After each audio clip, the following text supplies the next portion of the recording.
Pemirsa, dari depan gedung DPR inilah awal rentetan kericuhan besar yang mengguncang negeri ini pada tanggal 28 hingga 30 Agustus 2025. Kamis 28 Agustus, ribuan massa berkumpul di tempat ini menuntut keadilan dan menolak berbagai kebijakan yang dianggap tidak pro rakyat.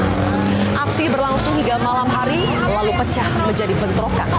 Dan di tengah kekerasan itu terjadi tragedi kemanusiaan yang menyayat hati publik. Seorang pemuda pengemudi ojek online tewas dilindas kendaraan taktis Brimob. Detik-detik peristiwa yang mengguncang Republik ini terekam jelas di kamera, disaksikan jutaan pasang mata dan seketika menyulut kemarahan warga.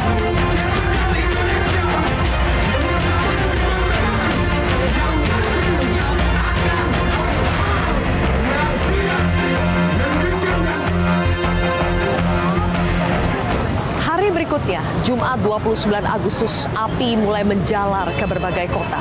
Jakarta membara, halte Transjakarta, gerbang tol, kantor polisi menjadi sasaran. Di Surabaya, gedung Negara Gerahadi dirusak dan dibakar. Begitu juga gedung Polsek Tegalsari yang hampir seabad berdiri. Lalu, di Bandung ada mes MPR yang juga ludes dibakar. Dan puncaknya, gedung DPRD Makassar luluh lantak. 3 orang tewas akibat terjebak dalam kobaran api. Keesokan harinya, Sabtu 30 Agustus, Nusantara seakan meledak. Kota Mataram, Solo, Kediri, Pekalongan, Cirebon hingga kota-kota lain ikut bergejolak. Dalam 3 hari tersebut, sejumlah gedung DPRD dibakar dan kantor polisi diserang.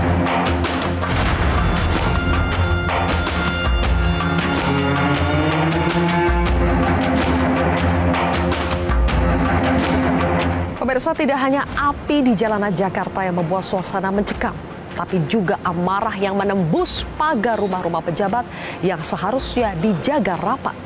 Rumah anggota DPR Ahmad Sahroni, Eko Patrio, Uya Kuya, hingga kediaman Menteri Keuangan Sri Mulyani dijarah habis. Simbol kuasa yang selama ini dipandang jauh di atas rakyat mendadak jadi sasaran balas dendam. Pertanyaannya, mengapa rumah-rumah ini yang diserang? Apakah rakyat sekedar melampiaskan amarah atau justru ada kekuatan gelap yang sengaja menunggangi kemarahan untuk memicu kekacauan yang lebih besar?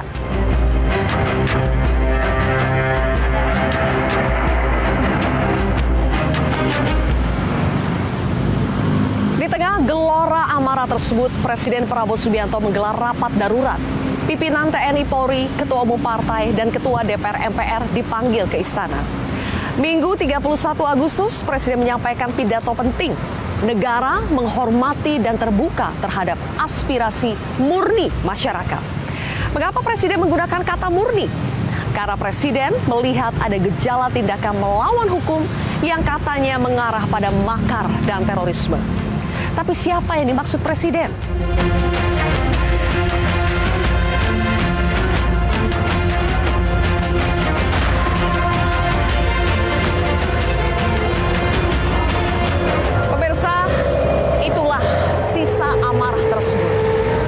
Bus Transjakarta yang habis terbakar.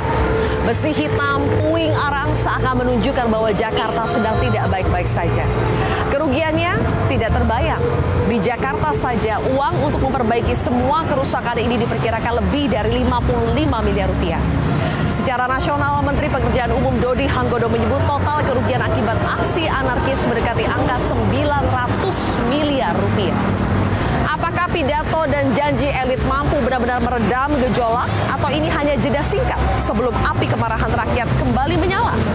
Benarkah penumpang gelap yang menjadi dalang serangkaian aksi anarkis di negeri ini?